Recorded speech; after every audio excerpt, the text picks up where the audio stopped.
everyone, this is Andrea Smith for Hypnotherapy in Surrey. Today I'm going to discuss what causes you anxiety and how you understand your problem.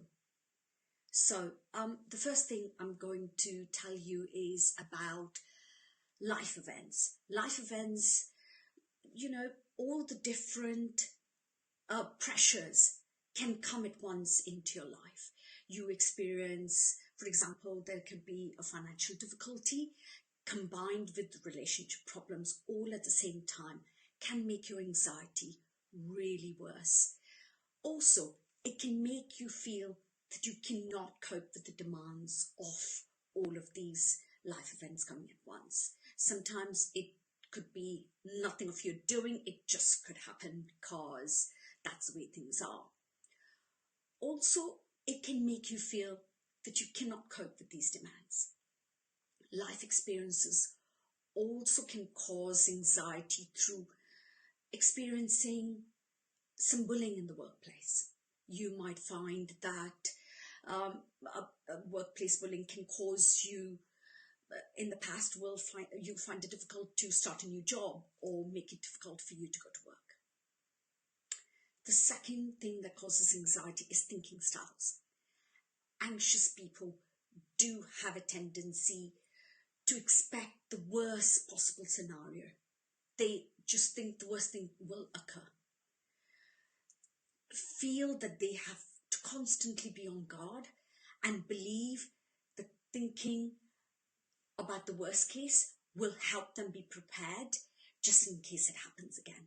That means they're constantly on alert and they cannot switch off and they cannot relax. That brings more anxiety into their lives. The third cause of anxiety could be biological reasons. That means that either your parent or it's a learned response from either a parent or a family member or an older sister, something, or a brother can cause you to learn to have anxiety to cope with everyday life, basically. In reality, it is likely to be a combination of all of these factors that will influence someone's anxiety. It's difficult to pinpoint exactly one thing. However, in some ways it's less important to know what causes the anxiety and more important to know what stops us from overcoming it. So today we're going to work on understanding your problem. So when you look at your experience with anxiety, you may begin to understand your difficulties better, particularly what patterns exist and how things interact or interconnect.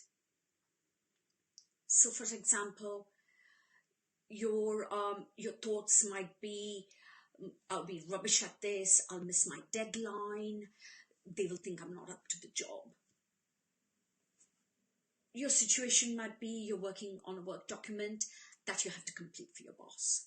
Your feelings might be you feel really, really stressed. You feel on edge, you feel uptight, you have been unable to eat, you haven't been unable to relax completely, and so your thinking is affected while working on the job. Your behaviors will be, you'll just put off working on the document, you'll procrastinate. That will get you into trouble with your boss. So your physical symptoms might be your stomach is churning, you have poor sleep, you have a loss of appetite.